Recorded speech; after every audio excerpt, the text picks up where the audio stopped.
নীরবে একা একা বসে বসে দোল খাচ্ছি আর ভাবছি রিসেন্ট এত কন্ট্রোভার্সি হচ্ছে, এই কন্ট্রোভার্সি থেকে কিভাবে বের হয়ে আসব আর আমরা কোথায় গেলাম কি করলাম সবই শেয়ার করব আজকে আপনাদের সঙ্গে। তো হ্যালো এভরিওয়ান, সবাই কেমন আছো? আশা করি সবাই অনেক ভালো আছো। আমিও আল্লাহর রহমতে অনেক ভালো আছি। তো আমাকে নিয়ে এত বেশি কাহিনী হচ্ছে, সোশ্যাল মিডিয়ার মধ্যে ঢোকাই যায় না, ঢুকলেই আমাকে হ্যারাস করা হচ্ছে, প্লাস আমাকে কিভাবে নিচে নামাবে এই সব দেখতে দেখতে একেবারে মাথাটা পুরোই গেছে। তাই ভাবলাম যে একটু বাহির থেকে ঘুরে আসি, সব সময় একই টাইপের ভিডিও করি, নিজের কাছেও ভালো লাগে না। তো আজকে একটু ভাবলাম ভিন্ন টাইপের ভিডিও করি এবং ভিন্ন একটা লোকেশনে যাই। তো আমাদের বাসার আশেপাশে একটা সুন্দর পার্ক ছিল ছোটখাটোর মধ্যে, তো ভাবলাম যে সেখানেই যাই। তো শাড়ি পরে চলে আসলাম এখানে। যদিও পার্কটা আমাদের বাসার আশেপাশে, তাও আমি চিনতাম না, তাজবিহা আমাকে নিয়ে আসছে। তো ফার্স্টে ভাবছিলাম যে ভালো হবে না বা কেমন না কেমন, কিন্তু ছোটখাটোর মধ্যে পার্কটা আসলেই সুন্দর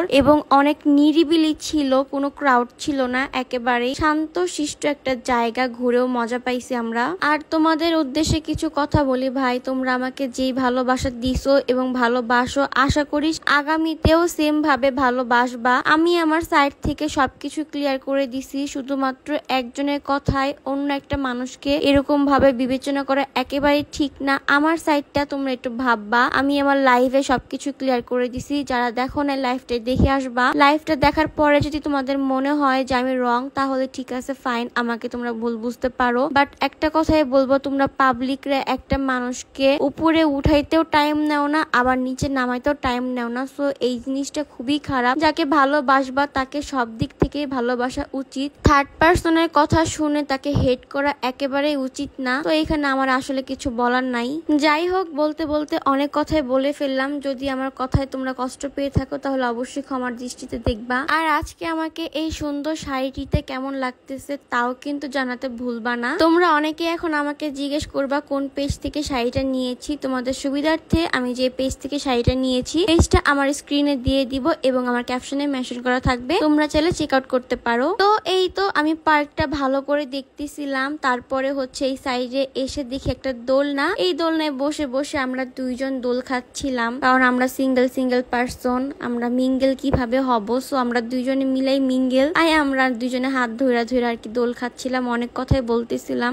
আর এই মেয়েটার কথা কি বলবো, এই মেয়েটা এত সাপোর্টিভ, মানে সবকিছুতে আমাকে সাপোর্ট করে। আমি যদি কিছু ভুল করি আমাকে বুঝানোর ট্রাই করে যে তোমার এই জিনিসটা ভুল হচ্ছে বা তুমি এটা করো না। মানে দিন শেষে ও একটা প্রকৃত বন্ধু বলা যায় আমার। এখন আপনারা অনেকেই বলবেন যে ফ্রেন্ড একটা বানায় বাস খাইছো, আবার একটা ফ্রেন্ড বানাইছো, এরকম কিছুই না। মানুষ মাত্রই ভুল, আর মানুষ ভুল থেকেই শিক্ষা নেয়। তবে সব মানুষ যে একই রকম হবে তাও কিন্তু না। যাই হোক, আমরা দোলনায় বসে বসে অনেক কথা বলতেছিলাম, আর আমি ওকে আমার স্কিন দেখাচ্ছিলাম আর বলতেছিলাম আমার স্কিন পুরো ড্যামেজ হয়ে গেছে। এই কথা বলতে বলতে দেন হচ্ছে আমি তাজবিহাকে বললাম যে আমি একটু দোলনায় বসে আমাকে একটু ভিডিও করে দাও। আর আপনারা খেয়াল করলে দেখবেন আমাদের পিছনে একটা দোলনা আছে, ওই দোলনাতেও একটা আপু একটা ভাইয়া দোল খাচ্ছিল। বিশ্বাস করেন এই দোলনায় বসার জন্য আমরা যে কতক্ষণ ওয়েট করছি তা বলার বাহিরে। তারপরে হচ্ছে তাকাই দেখি যে তারা উঠে গেছে, দেন আমরা তাড়াতাড়ি করে এইখানে এসে বসছি। বসার পরে না ওই আপু আর ভাইয়া আবার এসে দাঁড়াইছিল পিছনে, মানে কি এক অবস্থা।